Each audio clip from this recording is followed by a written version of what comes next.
7 cara merayakan Hari Raya Idul Fitri. Melaksanakan sholat Idul Fitri. Bahkan wanita muslimah yang haid pun juga diperintahkan untuk keluar dari rumahnya untuk menyaksikan sholat Idul Fitri.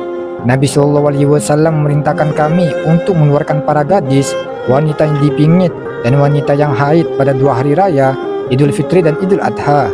Hanya saja wanita haid diperintahkan memisahkan tempat sholat kaum muslimin. Hadis riwayat Muslim.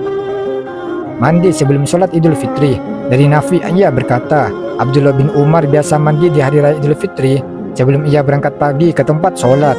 Hadis riwayat Malik Al-Mutawatta. Abdullah bin Umar biasa mandi di hari raya Idul Fitri sebelum ia berangkat pagi ke tempat sholat.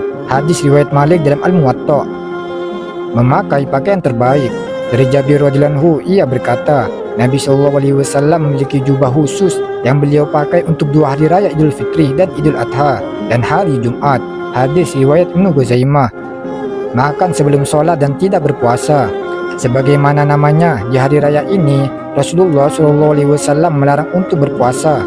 Dari Abu Sa'id radhiyallahu anhu, beliau berkata, Nabi SAW melarang berpuasa di hari raya Idul Fitri dan Idul Adha. Hadis riwayat Bukhari. Bertakbir ketika hari raya Idul Fitri. Allah Subhanahu wa taala berfirman, dan hendaklah kamu mencukupkan bilangannya, dan hendaklah kamu mengagungkan Allah Subhanahu wa taala atas petunjuknya yang diberikan kepadamu supaya kamu bersyukur. Quran surat Al-Baqarah ayat 185.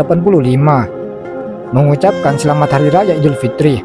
Dahulu para sahabat Rasulullah SAW ketika berjumpa dan hari raya, maka satu sama lain saling mengucapkan, taqabbalallahu minna wa minka. Semoga Allah Subhanahu wa taala menerima amalku dan amal kalian. Fathul Bari nomor 2 halaman 466. Berangkat dan pulang dengan jalan berbeda. Disunahkan ketika hendak pulang dari melaksanakan sholat Idul Fitri agar melalui jalan yang berbeda ketika berangkat. Dari Jabir bin Abdullah radhiyallahu anhu, ia berkata, dahulu ketika Nabi SAW berada di hari raya, maka beliau membedakan jalan pulang dan pergi. Hadis riwayat Bukhari. Wallahu a'lam bishawab.